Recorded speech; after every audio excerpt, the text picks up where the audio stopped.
Good afternoon, everyone. I welcome you all again for this Module 4 Basic Electrical Crash Course classes, where we'll be highlighting on Module number 4 entirely. And we have got few problems also to be discussed, and we can have the discussion on the concepts which are quite important from the examination point of view. Okay, so let me start sharing the screen. Give me a minute.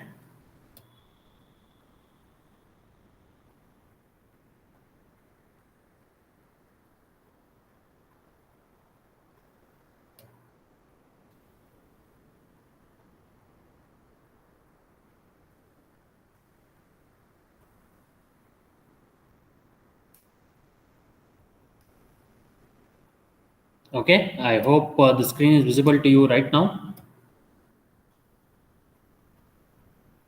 Can I get a confirmation that the screen is visible?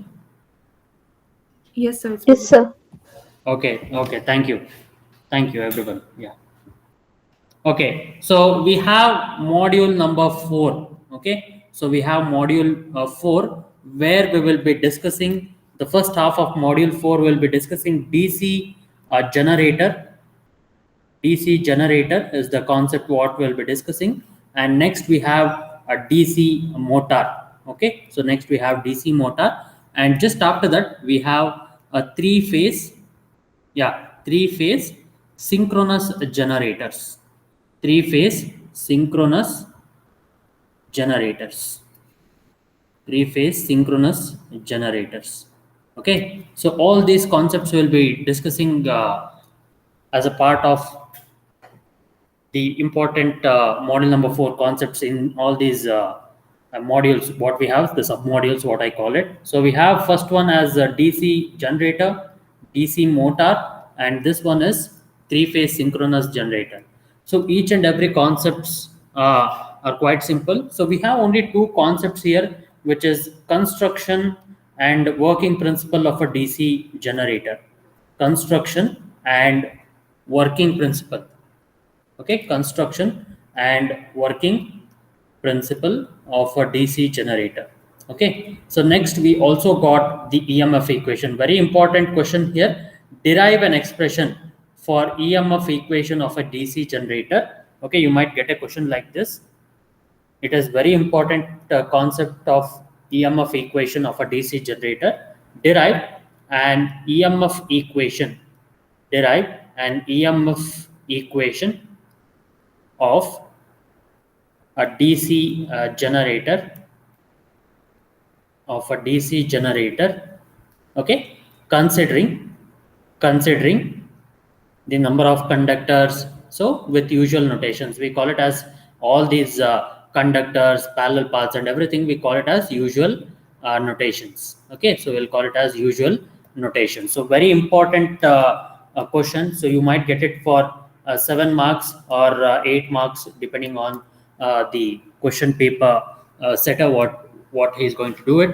And it is the questions where anyone can expect. See, we have three derivations here. So I'll tell you, in DC motor we have torque equation, and in three-phase synchronous generator we also have the EMF equation of a three-phase synchronous generator. All right. So keeping this concept in mind, we will be having three derivations. One of the derivations is simple, and you can expect in such a way that we have only two concepts.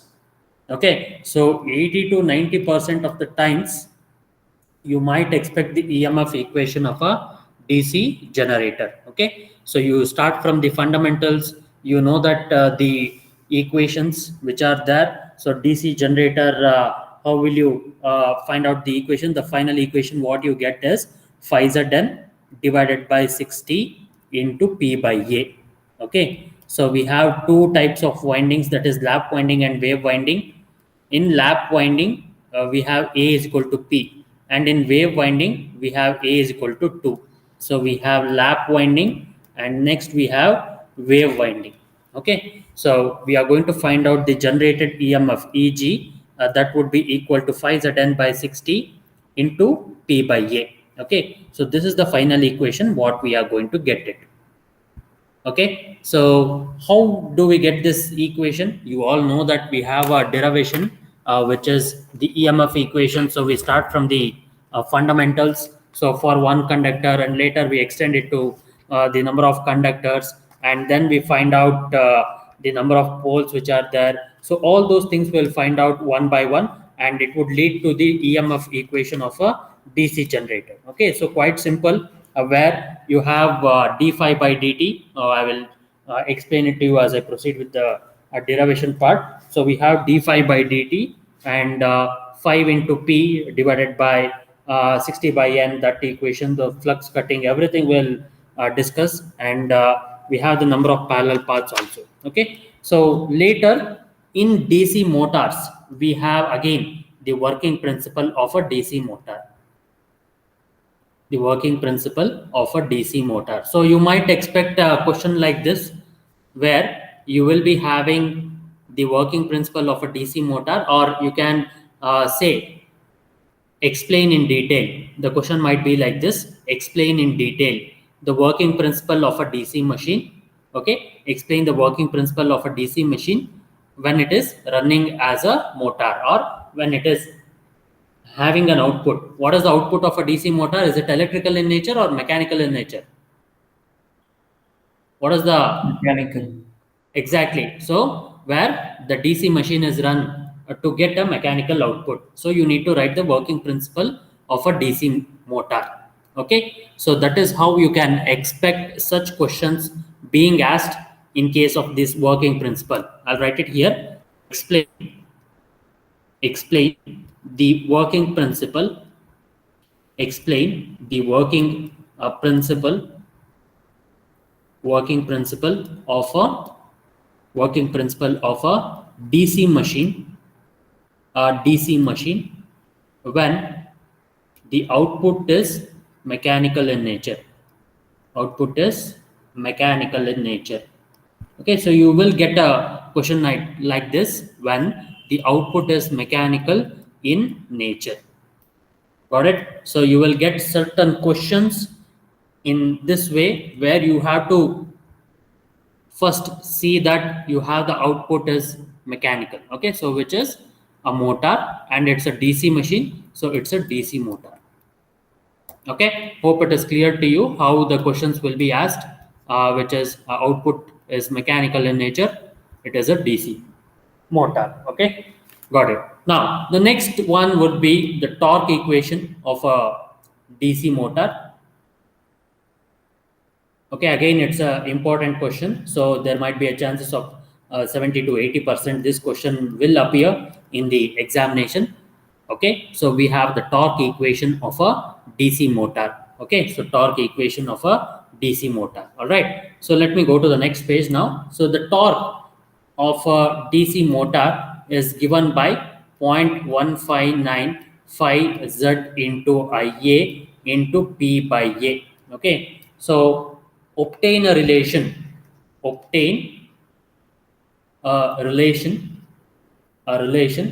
between the torque developed in the DC motor, the torque developed in a DC motor, torque developed in a DC motor, and flux per pole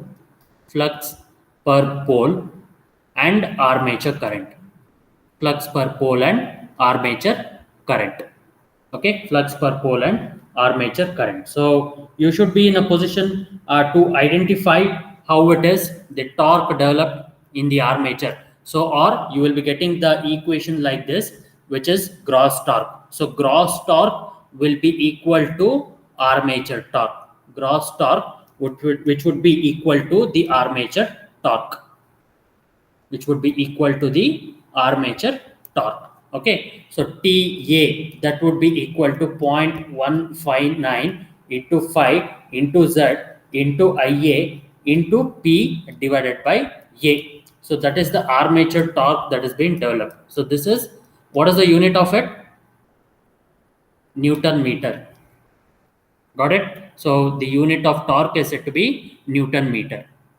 Fine. So you will get a question like this, where obtain the relation between the torque developed, or direct question would be derive the expression for torque in a DC motor. Okay, so that would be the question there. Okay, so you have one more question where you have significance of back EMF. Significance of back EMF. Significance of back EMF. Okay, so you have to write down the significance of back EMF. Either it would be for 3 marks or 4 marks. Okay, so it is a self-regulating machine which regulates the value of the armature current. Okay, so it is a self-regulating machine. So why it is responsible? It is the counter EMF which is acting to the supply DC voltage. Okay, so that is a DC supply voltage. Okay, so this is the armature current that we have, or this back EMF is also called as counter EMF. So we call it as CEMF, which is the counter EMF, or we call it as EB, which is the back EMF of a DC motor. Okay, so armature current which is there, that is the value of current. It is a self-regulating machine. So depending on the value of the back EMF, you get maximum value of the armature current or minimum value of the armature current. So it is varying between the 0 and the maximum value. All right, so that is how you can get this question also, which is generally for 3 marks or 4 marks, which is the significance of the back EMF. Okay, so next comes next comes the characteristics of DC series machine, characteristics of DC series motor. Sorry, it is DC series motors. We are not talking about generators. Next, we have characteristics of constant flux motor. Constant flux motor.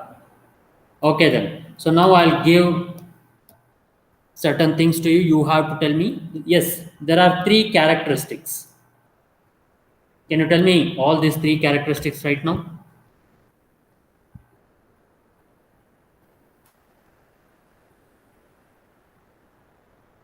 So first one is armature torque versus current characteristics.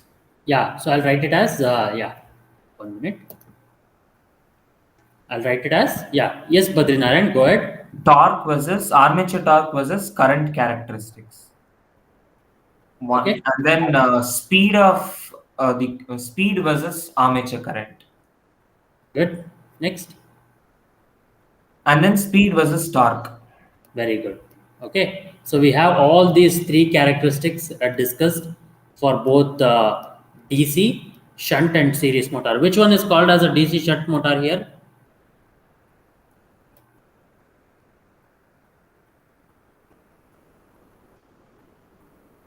Yeah, why DC shunt motor is called as a constant flux motor?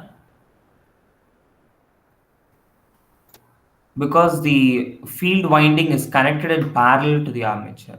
Correct. And why it is called constant flux?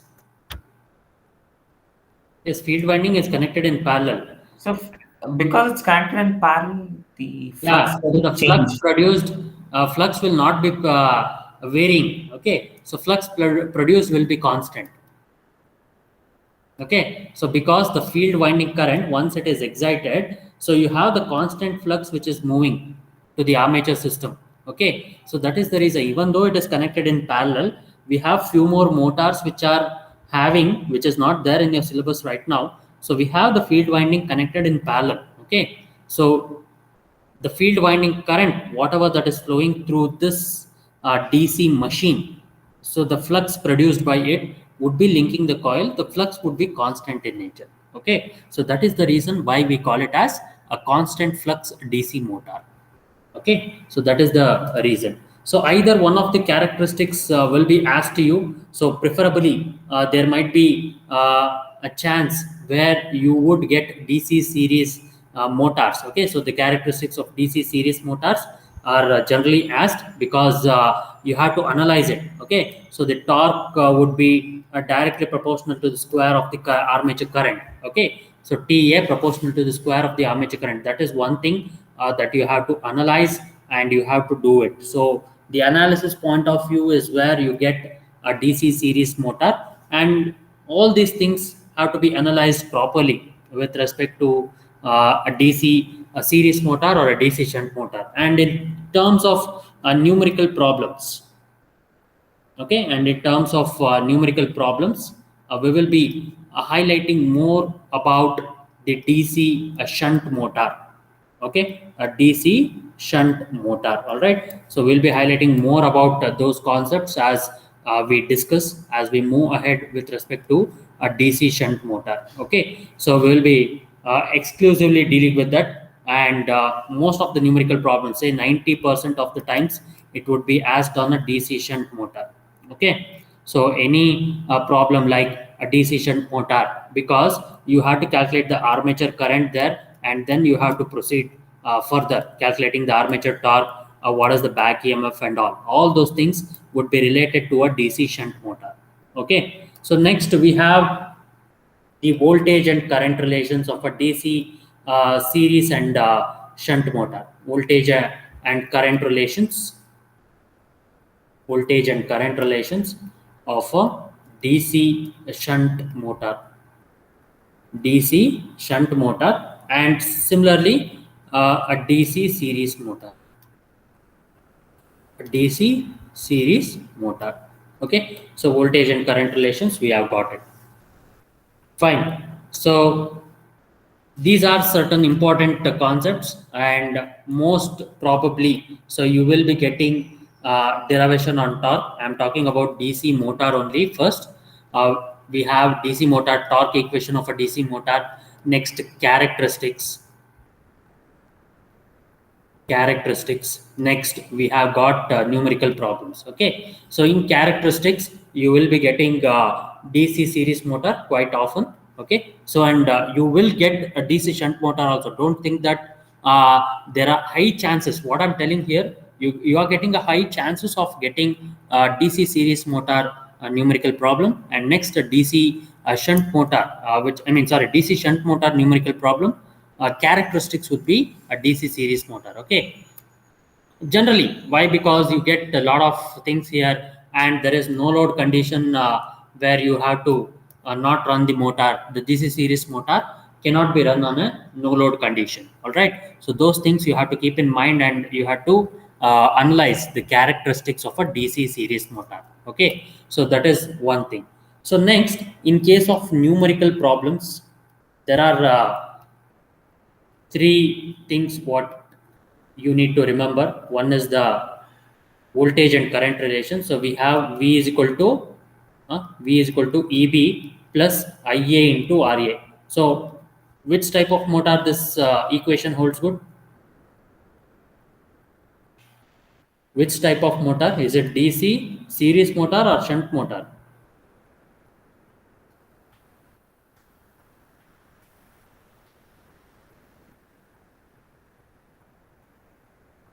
It's a shunt motor. Yes, exactly. It's a DC shunt motor. So you have to keep in mind that it's a DC shunt motor where you have to keep in mind. And next one, so we have the load current IL, that would be equal to IA plus ISH. So ISH would be equal to V divided by RSH. Okay.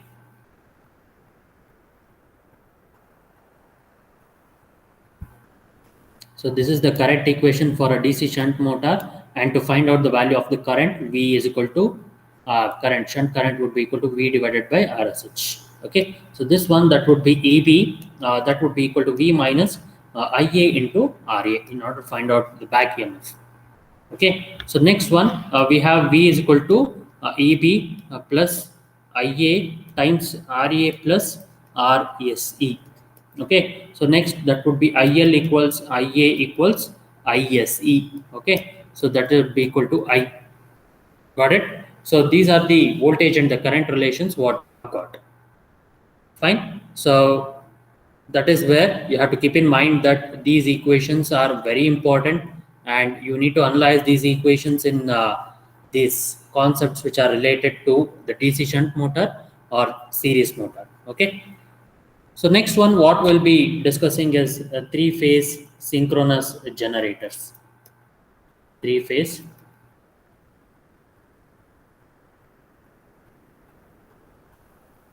a three-phase synchronous generator.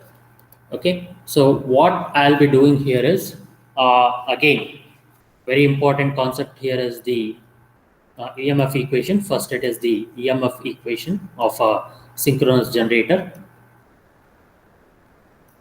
Any AC system, it begins with E is equal to d phi by dt and then RMS value. Okay, so next we have Kp and Kd. Okay, I'll tell you all about those things right now. EMF equation of a synchronous generator. What is the other name for synchronous generator? What is the other name for synchronous generator?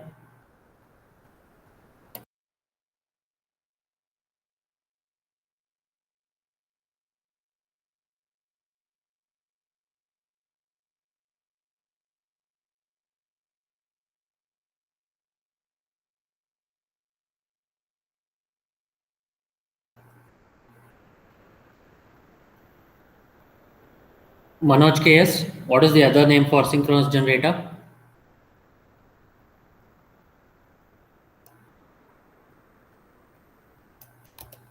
We call it as alternators. Okay, so we call it as three-phase alternators or alternators in general.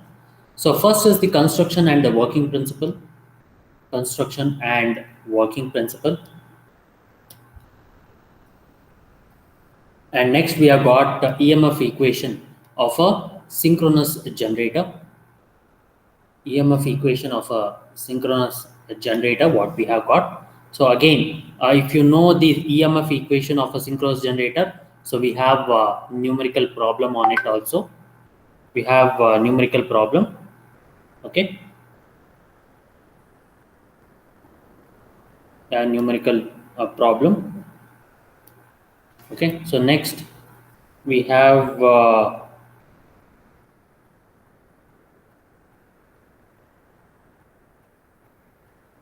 yes. So after the numerical problem, 1 minute.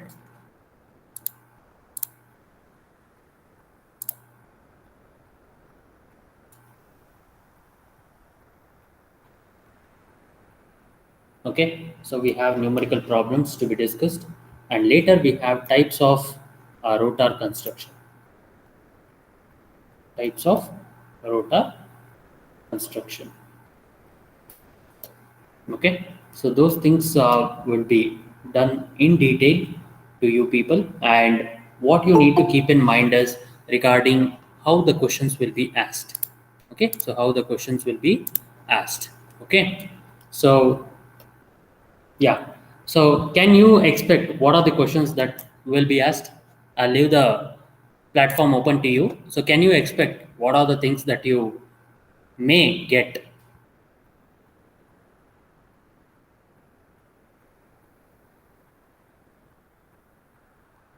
Yeah. So can anyone let me know what would be the thing that you will set?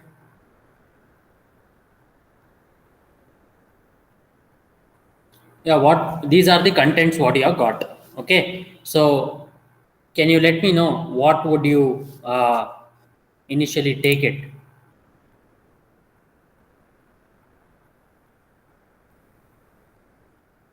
Yes. Anyone? Mega HV?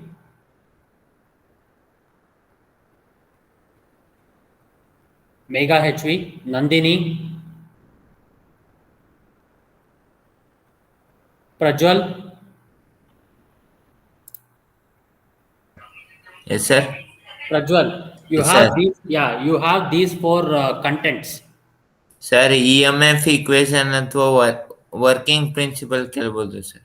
Yes, very good. So there is a high chance that you can get EMF equation of a synchronous generator. Okay, so it would be for 7 marks or 8 marks, and the numerical problems you will get it.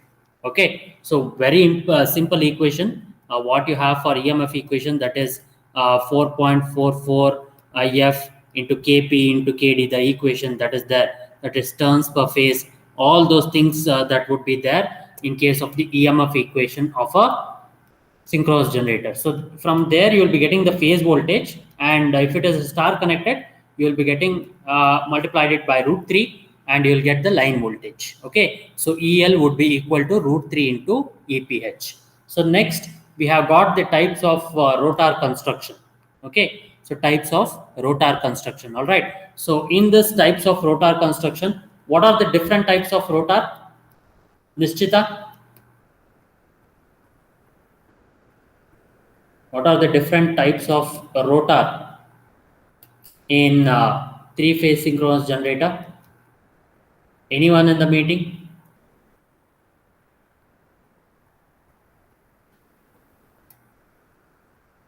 Anyone? Different types of rotor construction. Anyone? Can you let me know regarding any equation? I mean, sorry, any rotor construction which is there? Anyone in the meeting?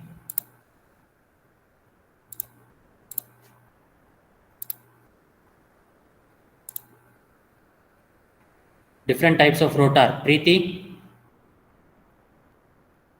Sir, salient pole and a non-salient pole. Exactly. So salient pole type.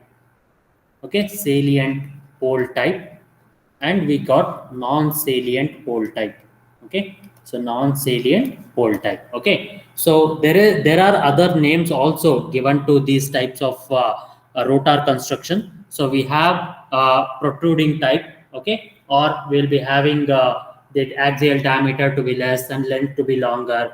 Okay, so you have to identify the differences between these two types of rotor construction, and you might get explain. Okay, so explain the non-salient pole type rotor construction with a diagram. Non-salient pole type with the neat diagram. Okay, so you will get a question like that. Fine. So these are the questions what you can expect for the upcoming examination. So EMF equation is very important thing, and you will be getting that equation of a alternator. Okay, so you have Kp and Kd. Can anyone tell me what is Kp and Kd? What is Kp and Kd in the equation? Likita MG, what is Kp and Kd?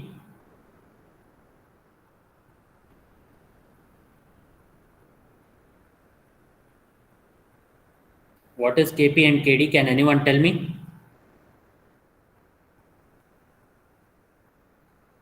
Pitch factor and distribution factor. Okay, so pitch factor we call it as Kp, and Kd we call it as distribution factor.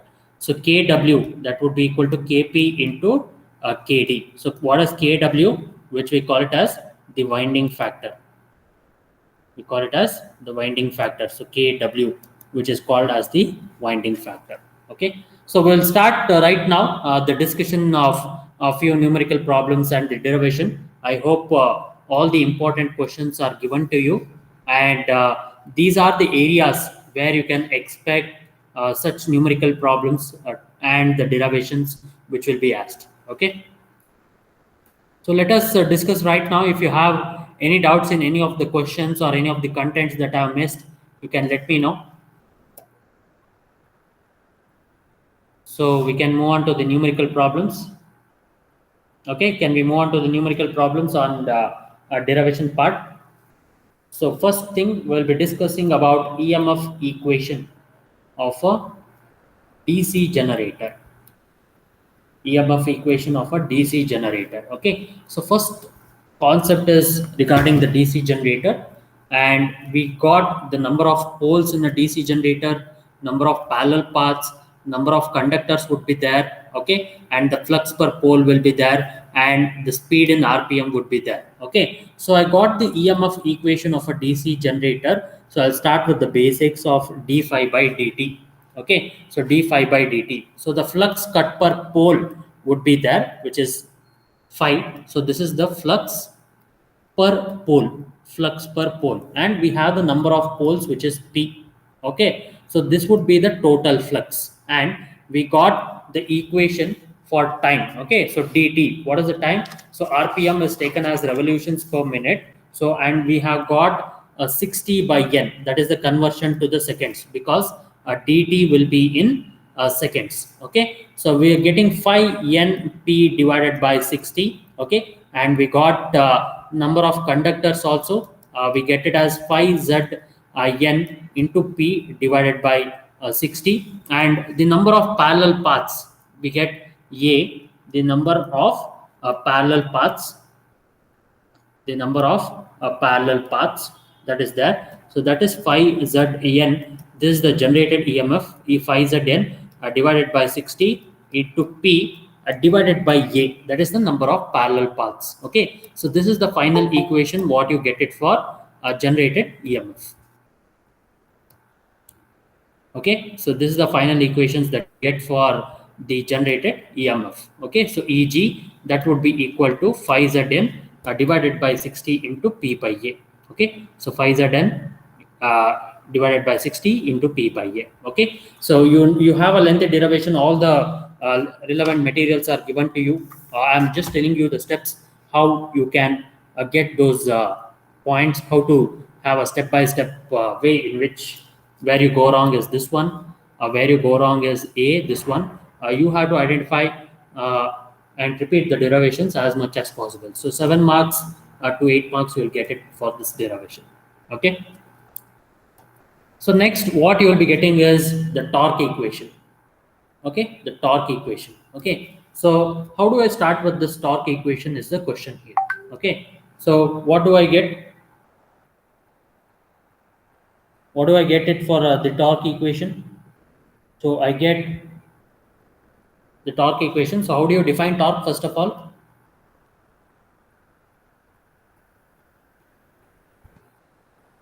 How do you define torque?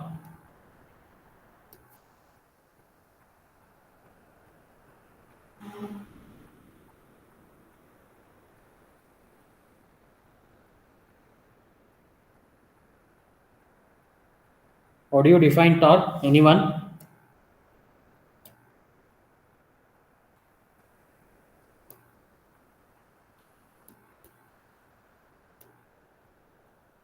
How do you define torque? Yes, anyone in the meeting can let me know. How do you define torque? Rifa, how do you define torque? It is the force into perpendicular distance. Yes, exactly. So force into perpendicular distance. Now, I want to find out what is the torque because the output is already mechanical in nature. The motor, what you get here, okay? So I want to find out the torque developed in a DC motor. That is the question there, right? So now I got the force that is acting on these conductors.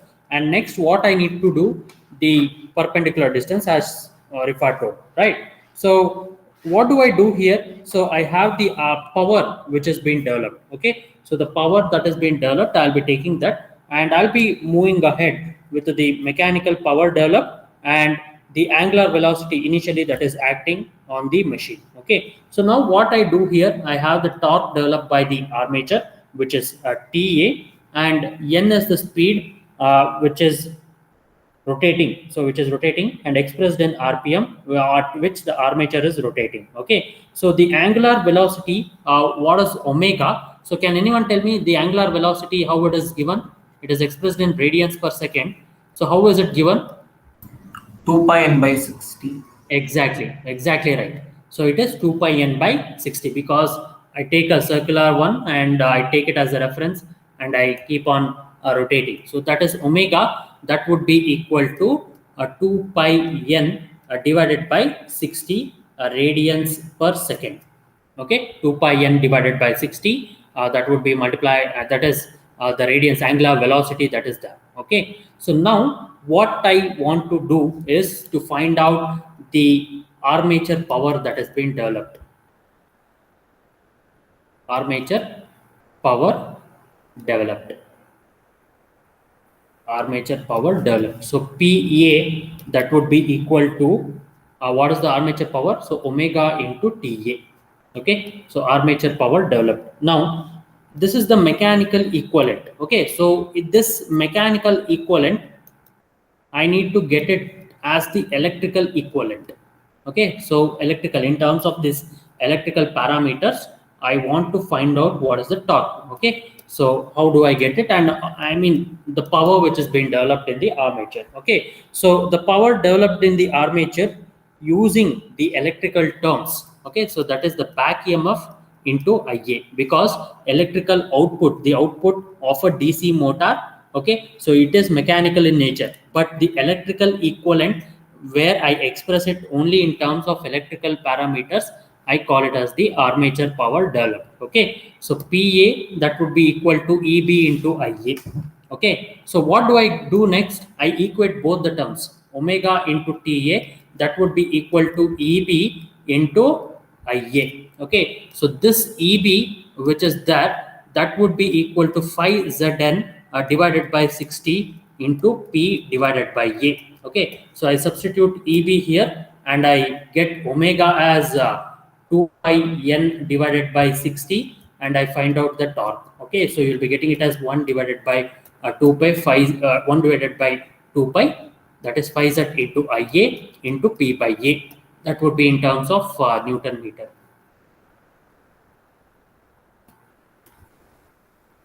Okay, so this is how you find out the armature torque that has been developed. And you have one more thing, the power output at the shaft of the machine, you call it as the shaft torque. Okay, 2 pi n T shaft divided by 60. So T shaft, which is also called as the shaft torque in Newton meter. Okay, so that's what you get there. Fine. So this is a simple derivation what you have got, and the problems will be asked to find out what is the armature torque that has been developed, and the power output will be given, and you have to find out what is the shaft torque. Okay, so all those things you have to keep in mind, and you have to do it. So this armature torque is also called as gross torque. This armature torque is also called as gross torque. Getting it right? So armature torque, find the gross torque. It is meaning the gross torque is equal to the armature torque. Okay, so you will be having some like problems where they'll directly ask you the gross torque, obtain the gross torque. Okay, so keep this in mind.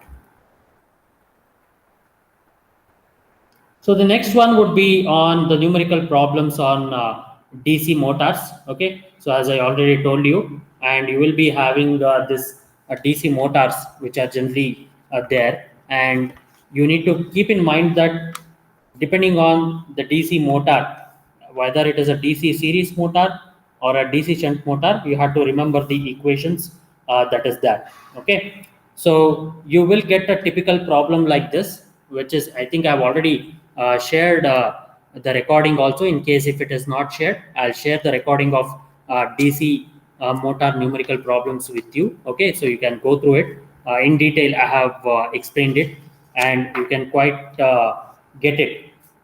Okay, so I'll share the link also. So one typical problem what comes to my mind is you have the voltage, it is 120 volt.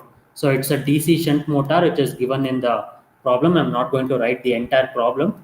So it's a DC shunt motor. Okay, so its armature resistance is 0.2 ohm and shunt resistance is 60 ohm, and it runs at 1800 rpm, and it runs at 1800 rpm when it is running at full load current, when it takes a full load current. What is a full load current? So I full load current, that would be equal to 40 amperes. Okay, find the speed. Okay, so this speed, what we have already got to know, that it is a full load speed. So we have full load speed of 1800 rpm, and we want to find out what is the half load speed, and generally the half load current would be the half of it.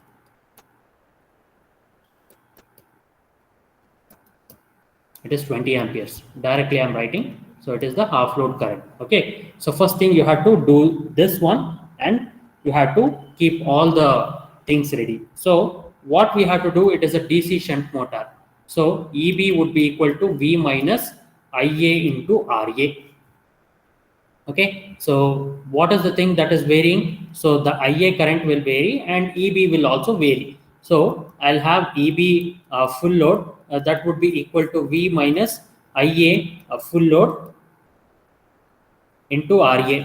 Okay, so we know that is V is 120 minus IA full load into RA.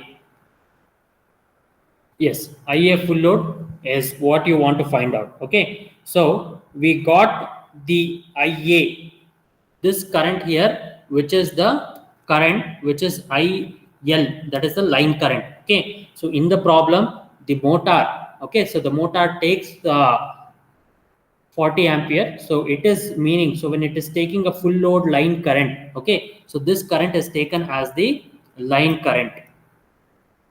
This current is taken as the line current. In the problem, they would have mentioned it, the full load current. So when I say full load, it is the line current. Okay, so line current would be IA plus ISH. So how do you calculate ISH? V divided by RSH.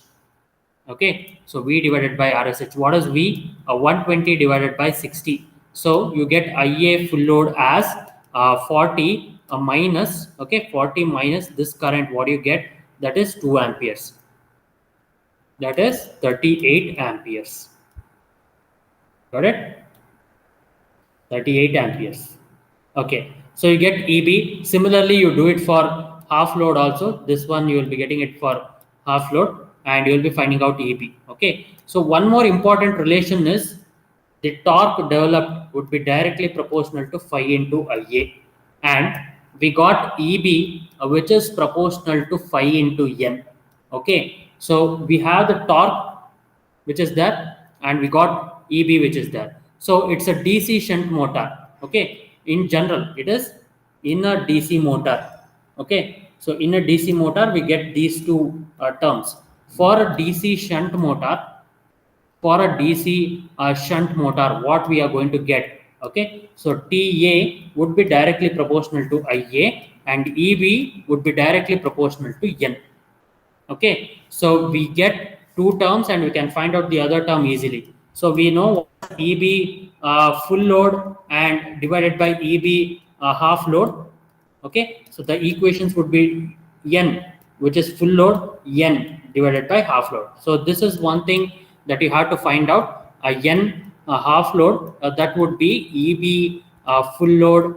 Okay, so EB full load, EB half load divided by EB full load into NFL. Okay, so you have to find out the speed at half load condition.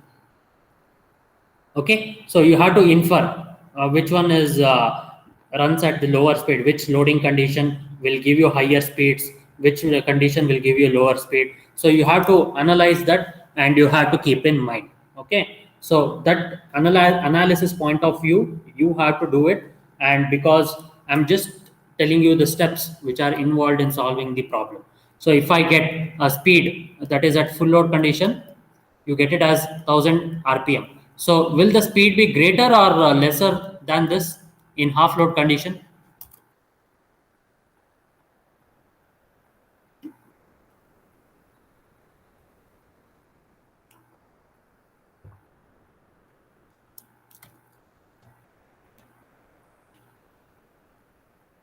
Will the speed be greater than 1800 or less than 1800? Anyone can answer. Even if you are wrong, it doesn't matter.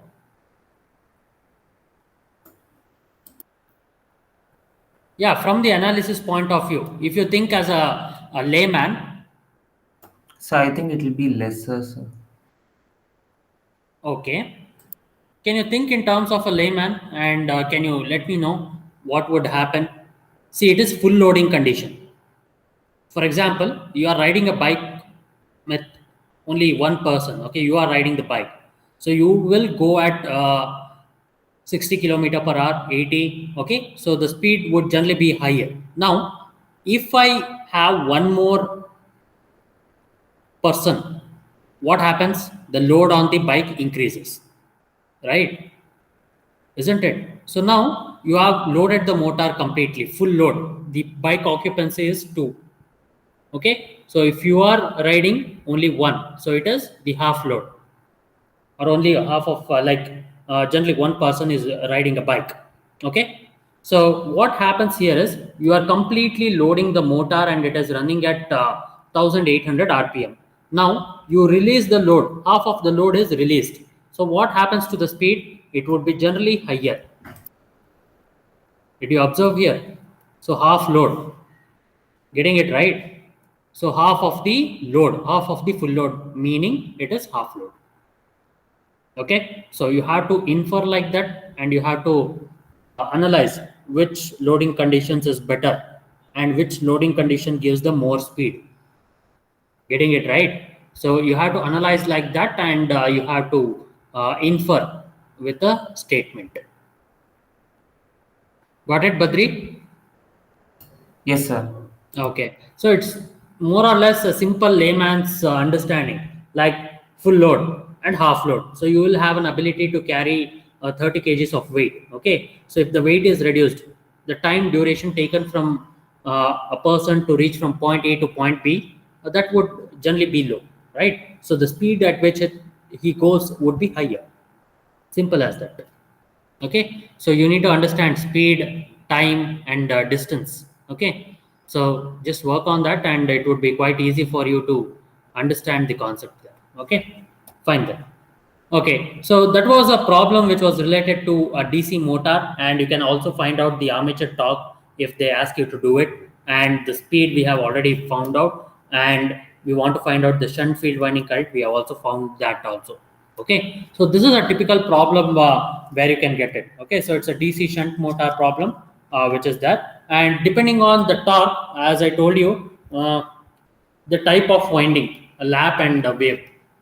Do remember that for a lap winding, A would be equal to P, and for a wave winding, we get A is equal to 2. Okay, so we get A is equal to 2 there. Got it? So this was a problem related to a DC motor thing, that is the DC motors. Next, let us move on to the next concept, that is related to the three-phase one. Okay, so three-phase synchronous generator. Okay, so I know that the characteristics of DC series motors and DC shunt motors are already been given. You can go through it and you can understand the concepts really well. Okay, so you might get explain the characteristics of DC series motor. Explain the characteristics of which one? The shunt motor, or we can call it as the constant flux motor. Okay, so let us go right now. We have EMF equation of a synchronous generator, that is a three-phase synchronous generator. Three-phase synchronous generator. Got it? So we got three-phase synchronous generator, that is that. And it is quite simple. Again, any AC equipment, I want to find out what is E, that is a d phi by a dt. Okay, so again the concept is simple. A d phi, that is the flux per pole, and the number of poles will give you the flux that is there. Okay, so phi p. Okay, so next we got the dt. Okay, so for n, so that is revolutions per minute. Okay, so I want it in terms of seconds. Okay, so 1 minute would be equal to 60 seconds, and what is 1 second? That is 60 by n, so that is the n speed that is there. Okay, so we are going to analyze like that, and we have to keep it in mind that it is 60 by n. Okay, so that is phi n into p divided by 60. Okay, so that is the average value of the EMF. Now I want to find out what is the RMS value. Okay, so just before that, so we have this equation. It's a three-phase generator, so we have phi n p divided by 60. Now I will rewrite the equation at phi p divided by 60 into n. So we know that n, I call it as a synchronous generator. It is ns, which is given by 120 f by p. Okay, ns, that would be equal to 120 f by p. Okay, so substitute for n here. What would you get? So phi p by 60 into 120 into f divided by p. So 61s are 62s are, that is 2 f into phi. Okay, so P also gets cancelled. You'll be getting the average EMF as 2F into phi. Okay, 2F into 5 volts. Now there are Z conductors, that is 2F into phi into Z. That is the total number of conductors that are there. Okay, so you have Z number of conductors, that is the average EMF per phase would be 2F into phi, that is the total number of conductors that is there as Z. Okay, so Z would be equal to 2 into T, and you will be getting 2F into phi into 2T, that would be equal to 4F into phi, okay, into T. Getting it right? 4F into phi into T. Now, how do you define form factor? How do you define form factor? Nishchay, how do you define form factor?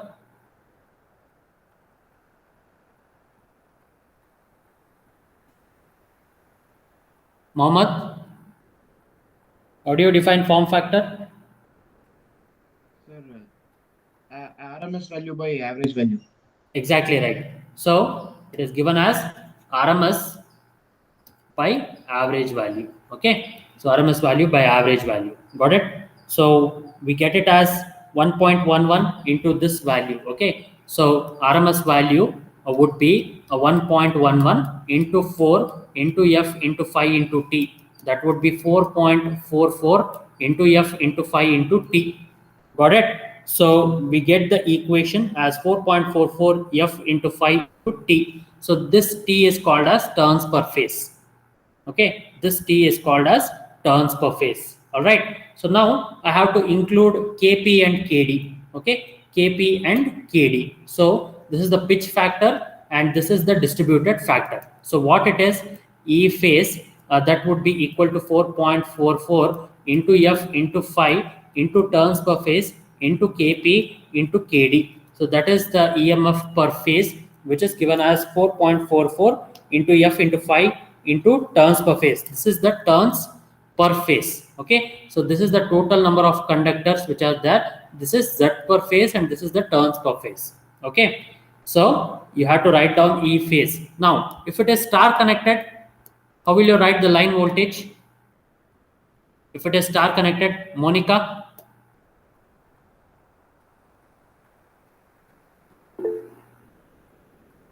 Root 3 into E phase.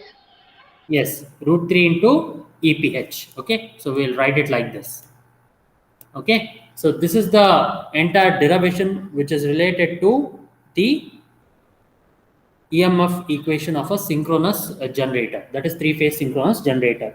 So if Kp equals 1 and Kd equals 1, okay, so Kp is equal to 1, it is a full pitched winding,